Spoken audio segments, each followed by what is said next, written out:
로마서 처음부터 다 강의하지. 거기서 내 구절을 갖고 강의하냐. 그래서 오늘 제가 그렇게 할 겁니다. 나중에 김일찬 목사한테 항의하세요. 너무 길게 했다면은. 우선 이 본문은 사실상 생각보다도 중요한 내용입니다. 분명히 두 구절 사이에 엄청난 원리, 그리고 제가 보기에는 평생 동안 만약에 우리가 이 원리에 따라서 한다면 성공할 겁니다. 그런 것이 내포되어 있고, 그리고 어떤 면에서 1장부터 11장까지 전체를 포용하는 것 같은 내용입니다. 특히 그 중에서도 모든 자비가 어느 정도 큰 것인가, 하나님께서 우리에게 베푸시는 자비가 얼마나 큰 것인가, 이런 것들이 다 함축된 것입니다. 그래서 한 주석가는 이거는 단지 9장, 10장, 11장 다음에 오는 구절이 아니라 이것은 1장부터 11장까지 전체에 대한 그런 관점에서, 그리고 그 관점 속에는 하나님이 얼마나 자비스러운가, 이런 것을 포함한 가운데 오는 말씀이라고 했습니다. 저는 여기서 두 가지 대지를, 세 가지가 아니라 두 가지, 실망하지 마세요. 두 가지도 있어요. 선정하고 그리고 그것을 원리화할 것입니다. 바라기는 이 원리화된 것이 저와 여러분 생일 가운데 평생 동안 실천되기를 바라는 그런 내용이 되기를 바랍니다. 그러나 먼저 제가 그 원리를 말씀드리기 전에 서론적으로, 이번에 지금 성경 해석학 시간 있죠. 그러니까 저도 성경을 조금 해석을 해야 될 것 같아서 먼저 해석을 해보겠습니다. 여기에 플러신학교의 원로 교수였던 그런 분은 이 부분에서 순종하라, 조치라 하는 얘기는 그 전에 나오는 특히 6장, 7장, 8장 여기 나오는 순종하라, 그리고 주님을 쫓아가라 하는 그 내용보다도 이 12장 1절에서 나오는 그 명령은 매우 중요하다, 그리고 무게가 있다라고 얘기했습니다. 이것은 어떤 면에서 바울 사도가 항상 하듯이 원리를 얘기하고 그 다음에 실천을 얘기하는 바로 분기점입니다. 연결고리입니다. 그러니까 힌지, 그러니까 앞과 뒤, 그러나 두 개를 연결시키는 것 같은 연결점이며 동시에 우리가 평생 동안 쫓아가야 할 원리가 내포되어 있습니다. 그는 여기서 말씀 가운데 그러므로 형제들아, 자매들아, 여기 자매는 내가 포함시킨 겁니다. 내가 하나님의 모든 자비하심으로 너희를 권하노니, 여기 권하노니 한 얘기에 대해서 저는 먼저 조금 해석을 해야 할 필요성이 있다고 봅니다. 이거는 권하노니는 사실상 너무 약한 표현입니다. 이거는 영어는 어떻게 되냐면 urge.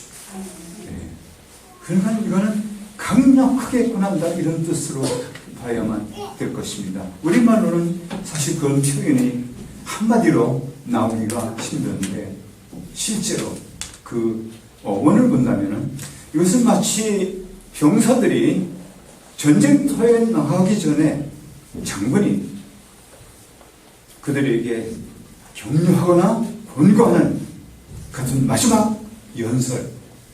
그게 어떻게 시시하게 잘 가시오, 가서 잘 싸우세요, 이렇게 나올 수 있겠습니까? 그때는 아마 피를 토하는 것 같은 마음으로 가서 죽지 말고 싸워서 이겨라, 이런 식으로 원래 그런 의미를 갖는 부분입니다.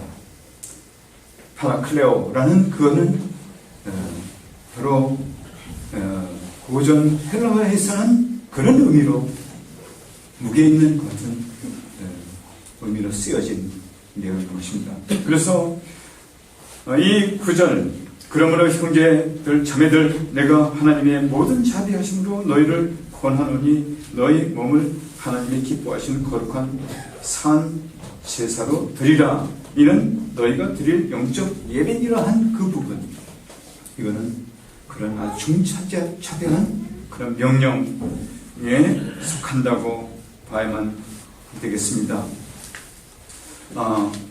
그리고 또 하나의 단어는 자비입니다. 모든 자비. 모든 자비. 이거는 역시 아마 우리가 그 원래 헬라어의 의미를 다 나타내기는 우리 용어상 쉽지 않을 것 같습니다. 자비. 그러나 내용을 우리가 본다면 제가 몇 가지만 예를 들어도 우선 로마서 앞부분 5장 부분 본다면 우리가 죄인 됐을 때 그리스도께서 우리를 위해 돌아가셨다. 근데 아주 권위가 있고 경제력도 있고 높은 상태에 있는 사람 위해서 죽는 자도 많지 않는데 우리처럼 아직 죄인 상태에 있을 때 주님께서 우리를 위해서 돌아가셨다. 그리고 거기서 끝나지 않고 우리를 하나님의 자녀 백성으로 만들어줄 뿐만 아니라 우리의 호족 자체를, 영적인 호족 자체를 이제는 아담 안에서 예수 그리스도 안에로 옮겨 놓은, 단순히 죄만 용서된 게 아니라 우리의 근본적인 출생 자체가 달라진, 즉 하나님의 백성, 하나님의 사람들, 그런 식으로 우리를 변화시키는 것, 이런 자비하심에 대해서 말씀한 겁니다. 그래서 나와서 우리가 죄를 졌다면 그 죄보다 더 많은 은혜, 죄가 동한 것에 은혜가 더욱 넘쳐나요. 죄가 10개면 은혜는 10개보다 더 많아. 그런 은혜를 우리에게 주신 것. 그래서 결과적으로는 그리스도 안에 있는 자들에게는 결코 정죄함이 없다는 것. 그런 내용을 내포한 구절인 것입니다. 그리고 우리가 십자가에 죽어도 시원치 않은 존재들인데 맞습니까? 하나님의 거룩하신 심판대에 섰을 때 심판대로 한다면 저희는 한 번이 아니라 여러 번 죽어도 시원치 않은 같은 존재들. 근데 그리스도께서 우리 대신 십자가에서 돌아가심으로 말미암아 우리가 주님과 함께 죽고 주님과 함께 주님이 살으실 때 같이 살고 한것 같은 사람으로 여겨주셔서 우리의 모든 대가가 지불된 그 같은 완전히 자유한, 죄에 대해서 자유하고 하나님께 대해서 우리를 받아준 것 같은 존재로서 우리를 인정해주고, 그렇기 때문에 우리를 하여금 이제 죄에게 노예되지 말고 하나님께 노예가 되고 하나님께 순종하라 라고 말씀하신 그런 은혜. 그리고 우리가 그렇게 살 수 없다는 걸 아시기 때문에 주님께서는 미리 돌아가시기 전에 내가 또 다시 너희에게 보혜사를 보내줄 것이다. 그는 너희를 고아처럼 내버리지 않고 너희와 항상 있을 것이다. 그리고 너희는 내 안에, 나는 너희 안에, 나는 아버지 안에 있는 것처럼 너희가 내 안에 있을 것이다 라고 말씀하신 그런 내용이 반영되고 있는 곧 성령께서 우리 연약함을 도우신다. 그리고 그 클라이막스는 로마서 8장 마지막 부분. 그 어떤 것도 주님의 사랑에서 우리를 끊을 존재가 없다는 것. 저는 9장부터 11장까지는 너무 어렵게 생각하고 그런 모든 자비에 관해서는 그 부분은 사실 제외해 놨다. 그 존 스타트도 그가 로마서 5장부터 8장까지만 세 사람이라는 조그만 책자를 통해서 강의를 해놨다. 읽어본 사람, 세 사람. 아무도 못 읽어봤어요? Man You 영어는 그렇게 되어 있어요. 근데 그거는 고전 중에 고전이요. 존 스타트의 가장 탁월한 같은 메시지 중에 하나입니다. 반드시 읽어야 뜻도 그렇습니다. 그러나 그는 8장에서 머물렀습니다. 그러나 9장부터 11장까지 그는 하나님의 통치, 하나님의 주권, 그리고 하나님 어떻게 이스라엘 백성과 이방인 사이에서 우리를 어떻게 이방인을 구하기 위해서 이스라엘 백성들을 어떻게 하셨는가. 그리고 그 마무리 부분은 이건 지혜 중에 지혜다. 그 어떤 존재도 이 같은 지혜를 가질 수 없다라고 로마서 11장 마지막 부분까지 그가 극찬을 바울사도가 극찬을 한 그 부분. 그래서 사실은 하나님의 그런 주권이 없으면 나머지가 다 되지 않습니다. 아버지가 허락하셔야만 되는 그런 부분이 9장부터 11장까지 요약하는 바가 있는 바로 그런 모든 자비하심. 이 로마서에서만 얘기한 겁니다. 그런 모든 자비하심으로 우리에게 명령하고 계신 것입니다. 그 명령도 그 어떤 명령보다도 강력한 그런 명령을 우리에게 하고 있는 것입니다.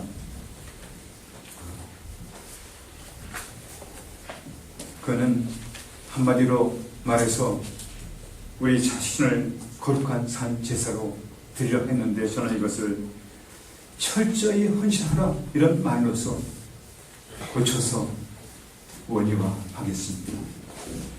우리 자신을 거룩한 산 제사로 드리라. 근데 그것은 철저히 우리 자신들을 주님께 드리라. 그 이유는, 그 근거는 우리에게 이 같은 자비로 있기 때문에 가능할 뿐만 아니라 또한 그것을 맛봤기 때문에, 그리고 명령이기 때문에 이렇게 하는 것.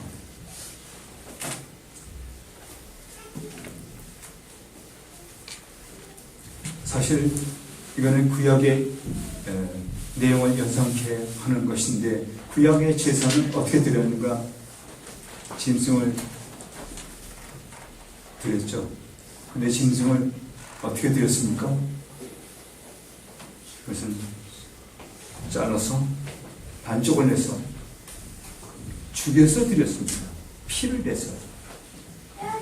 그것은 다시 살지 못하게끔 죽여서 드렸습니다. 그리고 거기다가 아브라함이 드렸던 그 제사의 경우는 거기에 불이 중간으로 왔다 갔다 하고요. 다시 그래서 이것은 다시는 돌이킬 수 없는 그 같은 의미로서의 제사. 바로 그렇게 우리 자신을 드리라 했습니다. 그렇게 많이 드린다면 한 번만 드리면 돼요. 그런 제 경험상으로는, 우리의 경험상으로는 한 번만 드림으로 끝나진 않을 거예요. 제 경험상으로는 아마 이렇게 얘기할 수 있을 것 같아요. 내가 요만큼 알았으면 요만큼 알고 드렸다면 시간이 감에 따라서 조금 더 알고 보니까 내가 더 큰 죄인, 내가 더 큰 부족함이 있습니다. 내게 더 드리지 않은 부분이 있어요. 그럼 또 드리고 또 마지막, 언제 그것이 마지막 다 끝날지 모르지만 그래도 어느 시점에서 드리기로 작정하는 것을 해야 됩니다. 오늘 밤에 저와 여러분들이 그렇게 하시기를 주님의 이름으로 축원합니다. 산 제사로 드리고 헌신하는, 돌이킬 수 없는 헌신, 뒤를 돌아볼 수 없는 헌신, 앞만 보는, 주님만 보는 그 헌신, 그것을 여기서 말씀드리고 있는 것입니다.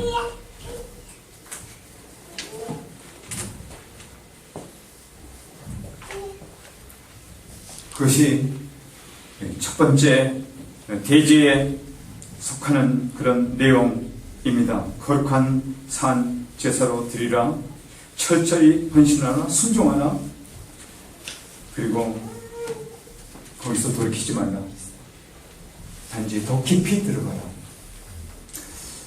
저는 이것을 한데 묶어서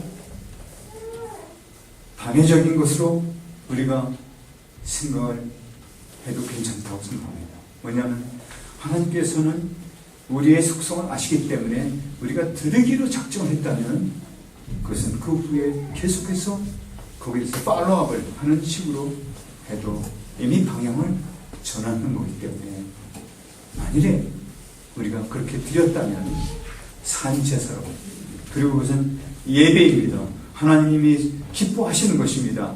하나님이 우리를 받아주신다는 그런 뜻인 것입니다. 그렇게 많이 드렸다면 우리는 우리의 자신을 하나님께 드렸고 하나님은 기쁘시게 우리를 받아주신 결과가 될 것입니다. 사실상 제 자신의 과거를 돌이켜봤을 때 가장 취약점은 바로 순종이 있습니다. 얼마나 많이 알고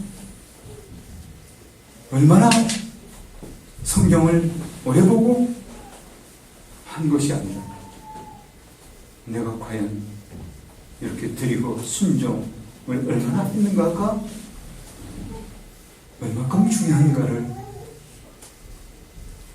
최근에 와서도 깊이 느끼게 됩니다. 제가 오랫동안 성경을 가르친 사람들도 마찬가지입니다. 그들이 순종하지 못했을 때 아무리 오랫동안 공부를 했다고 해도 성숙은 하지 못한 것을 발견하면서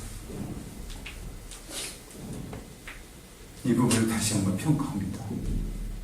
그래서 이런 의미에서 이 본문은 우리의 성숙의 바로메타, 즉 우리가 어느 정도 성숙했는가 안 했는가를 측정하는 그 같은 바로메타라고 해도 과언이 아닐 것입니다. 만약에 우리가 조금 알지만, 성경도 조금밖에 모르지만 만약에 우리가 순종했다면, 많이 알면서 순종 못한 그거보다 그 성도는, 그 사람은 그만큼 성숙이 더 앞서 있을 것입니다. 한번 생각해 보세요. 지금 우리 주위의 문제가 어디에 있는가? 성경을 몰라서 문제입니까? 신학교도 나오고 거기서 성경도 배우고, 그런데 왜 이 세상보다도 어떤 때는 못한 그런 모습을 보이는 경우가 있습니까? 오늘도 제가 아침에 유튜브를 보니까 그런 목회자가 마치 대통령이 가듯이 자동차 서니까 주위에 쫙 나와서 어묵하면서 모시고 들어가요.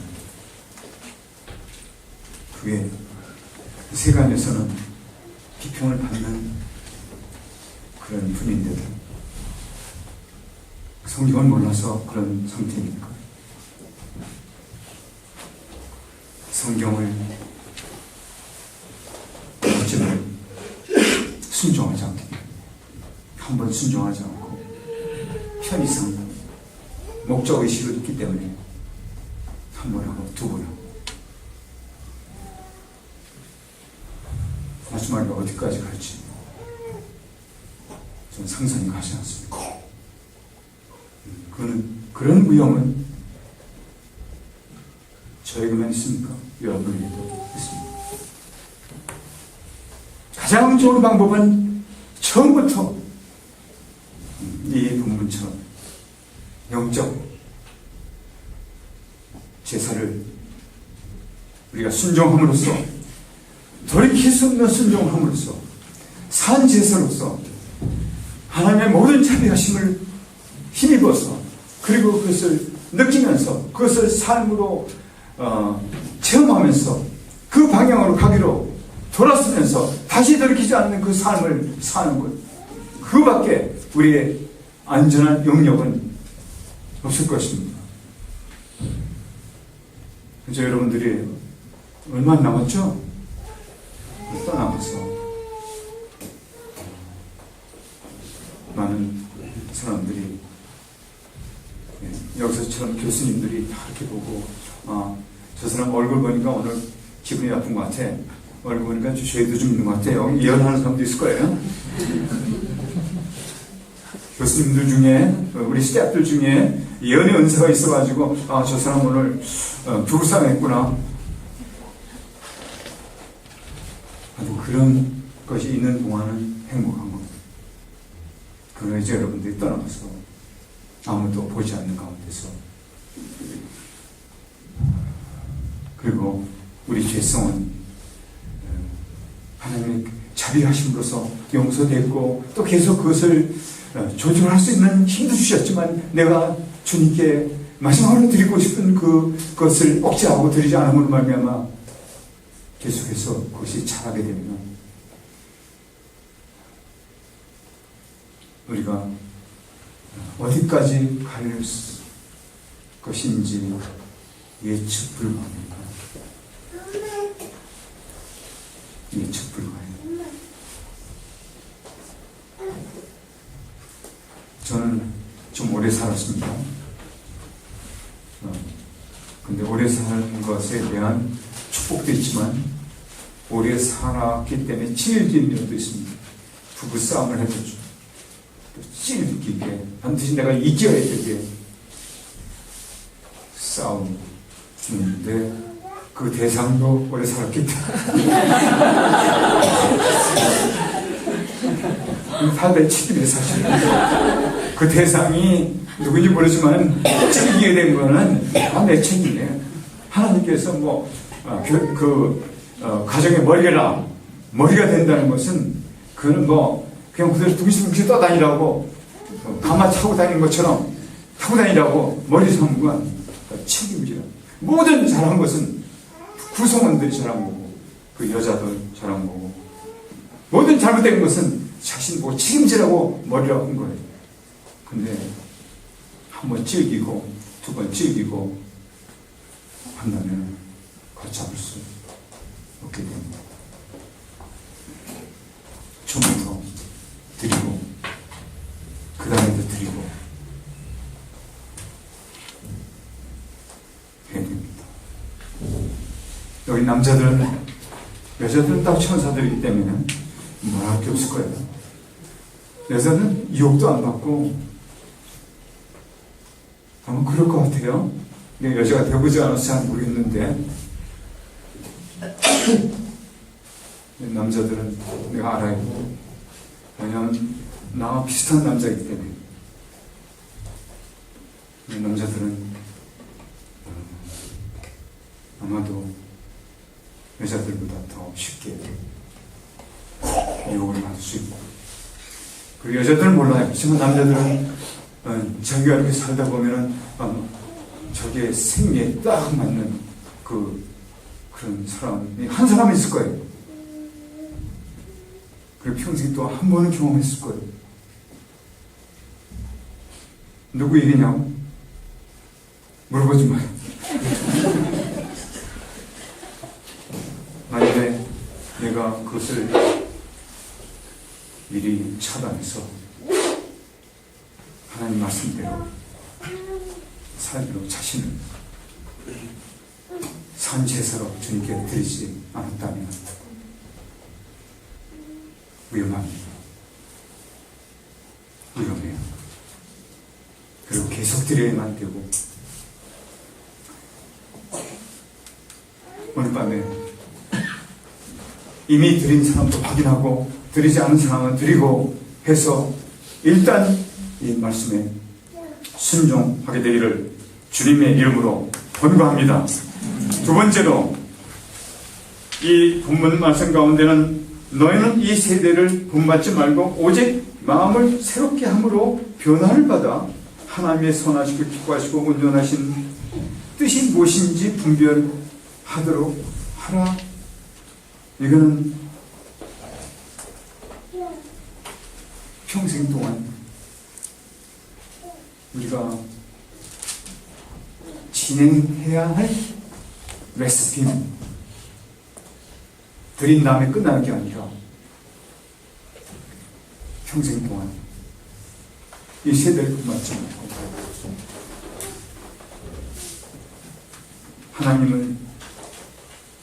하나님의 가치관이 내 속에 자리 잡고 나로 하여금 하나님의 사람으로 만들어지기까지 계속해서 이 과정을 드리고 연마하고 그 가치관을 받아들이고, 그래서 이것이 갈수록 더 깊어지고 하나님 마음과 내 마음과 동화되고,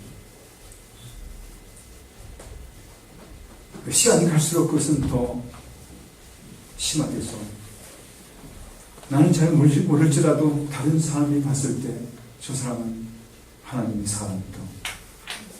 가족들이 봤을 때 저 사람은 하나님의 사람이다.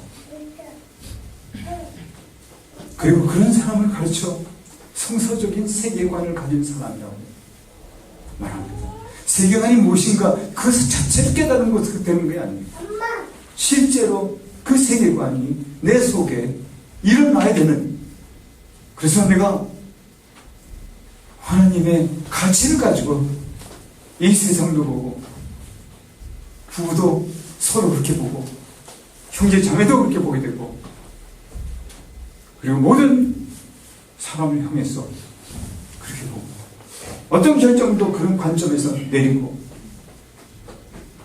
그런 사람, 그 정도가 더 깊어져서 나중에 예수 그리스도의 형상을 닮았다고 말하는 그런 경지까지 가는 것. 이거는 하루 이틀에 되지 않아요. 시간이 필요해요. 그래서 처음 있는 사람도 지도자로 삼지 말라고 했어요. 이것은 실전에서 그만큼 경험을 하고 이기고 경험하고 이기고, 이거는 평생에 가는 씨름입니다.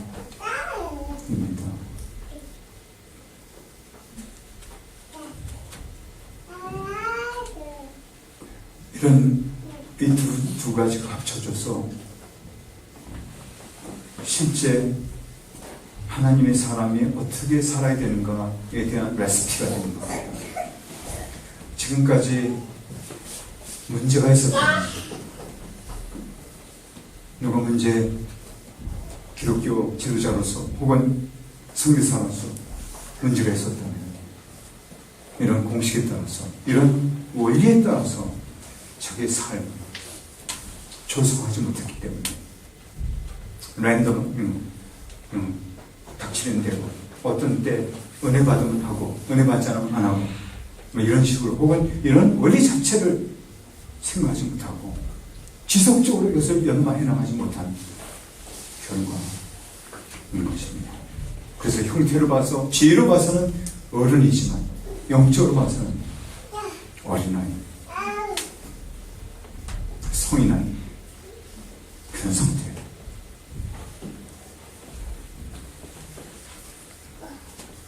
우리 주위에는 이런 사람, 이런 지도자가 너무 많은데 여러분 저희까지 거기에 합세하지 않게 되길 바랍니다. 그리고 시간이 가면 갈수록 더 하나님의 사람이 돼서,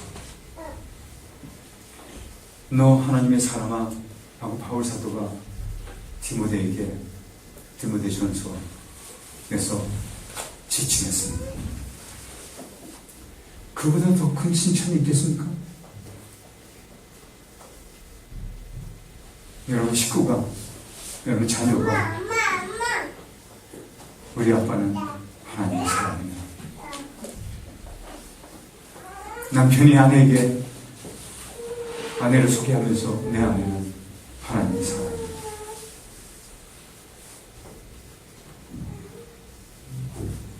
동료 성교사를 소개하면서 He's a man of God, she's a man of woman, 이렇게 소개할 수 있다. 전 그보다 더 큰 명예가 이 세상에 영적으로 봤을 때 없다고 합니다.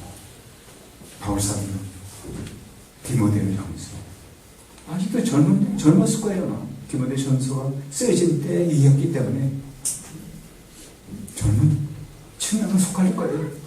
근데 너 하나님의 사람, 그리고 이것들을 피하고 이것들을 더하고 하는 충고를 하면서 그렇게 얘기했습니다. 지도자로부터 모진 핍박을 당하고 실망을 하고 더 이상 성교사로서, 사역자로서 살 의욕을 잃은 한 분이 필리핀에 머리를 식히기 위해서 갔습니다. 근데 가보니까 그런 하나님의 사람이 있더라고요. 여기저기 이렇게. 그래서 그는 거기서, 아, 그렇구나. 이 세상은 내가 상처받은 그런 사람만 있는 게 아니라 진짜 하나님의 사람들도 있구나 라고 저한테 편지를 썼어요. 그래서 가만히 이렇게 생각해 보니까 GMTC 졸업생이었어요, 사실은. 그것도 한 사람이 아니라 여러 사람. 졸업생이 있는 곳에 가서 보면 그런 모습들과 그런 평가를 받는 사람들이 있었던 것입니다. 그래서 저한테 편지를 썼어요. 정말 도움이 절실히 필요했던 그런 분이에요. 제가 어디까지 도움이 필요했는지 얘기하지 않겠습니다. 네, 그분이 지금은 회복이 돼서 사역을 하고 있습니다. 하나님의 사람이 되는 이 레시피 하나님께 드리고 평생 동안 변해가고 해서 하나님의 사람이 갈수록 성숙해서 하나님이 기쁘게 볼 수 있는 그런 사람이 되는 것, 이런 과정을 가지 않고 어떻게 하나님의 사람이 되고 어떻게 이 세상을 변화시킬 수 있고 어떻게 자신이 나중에 주님의 얼굴, 대할 수 있습니까?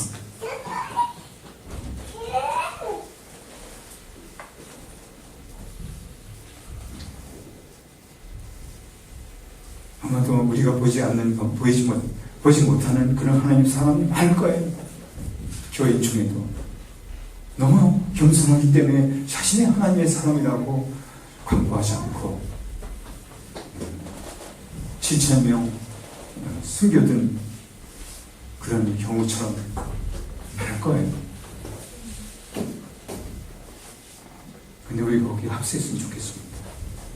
여러분이 성교지 갔을 때 그런 사람으로서 합세하고 그런 지도자로서 자라가고 그런 역할을 함으로써 실망하고 좌절되고 이 세상에는 아무도 믿을 사람이 없고 정말 위선자만 있구나 이렇게 생각하고 있는 그런 선교사, 진이 빠진 같은 선교사들 일으키기도 하고, 그리고 현지인들이 이제 평생 동안 감사하게 하고 라스포트 저에게 오래전에 영향을 준 사람이지만 전 지금도 생생하게 기억해요. 저에게 침례를 저 불광 골짜기에서 여러분 가서 MT라는 그 골짜기에서 겨울을 맞고 저에게 침례를 줬어요. 란스포트.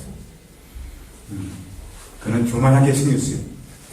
목소리를 하면서 그 집에 한번 갔는데 저 저기다 앉혀놓고 저는 그때 한 방에 가족이 4명, 5명이 이렇게 쫙쫙쫙쫙 이렇게 잘 되기 때문에 많은 앉아있으면 저는 그 커다란 운동장에 끝에 세워놓은 것 같이 느끼는 것 같은 공간 의식을 가질 때인데, 근데 그 상관없어요. 란스포트. 란스포트. 마른 베이커. 이 사람은 조그만 사람인데, 이 사람은 조금 배우지 못했어요. 그냥 상관없어요. 그 사람은 저 양화진에 자기 아들을 묻었어요. 저는 그 아들이 묻힌 그러니까 장례식에서 그 부부가 저 멀리 떨어져서 어깨 동무하고 한없이 눈물 흐르는데 저 내가 그 옆에 서서 이 부부를 보면서 한국을 얼마나 사랑했으면 저렇게 자기 삶, 그 아픔. 저는 그때는 잘 몰랐지만 그런 모르는 상태에서도 가슴이 내실 것 같았어요. 많이 뺐고 그 사람은 어느 날 설교를 했는데 제가 손을 줬어요. 제가 그걸 통해서 공부했어요.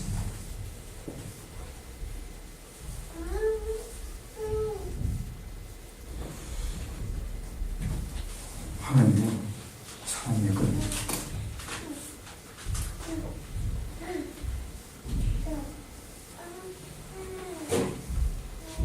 그런 성기사.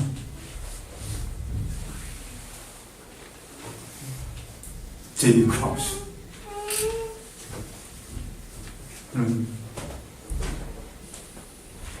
OMS 성기사로 나와가지고 너무 덩치도 크고 그래서 이렇게 금방 호감이 가지 않는 사람.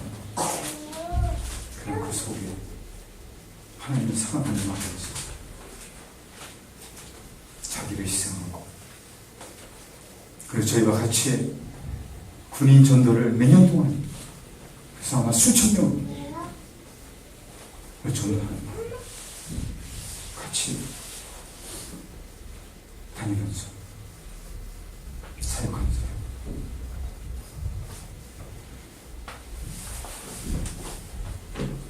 하나님의 사랑.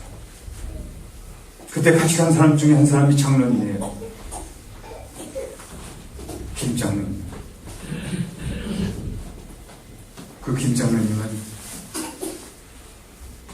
지금 박경선 제 같이 일하는 제 스텝 그 장인이에요. 그리고 그 아내의 아버님이에요.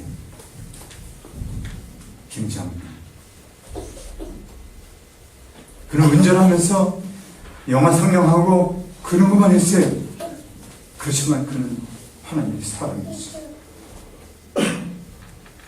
그가 의료사고로 돌아가셨지만 그 딸을 남겼어요. 김혜숙 속에서. 그리고 저는 김장님 잊어버릴 수 없어요. 하나님의 사랑입니다.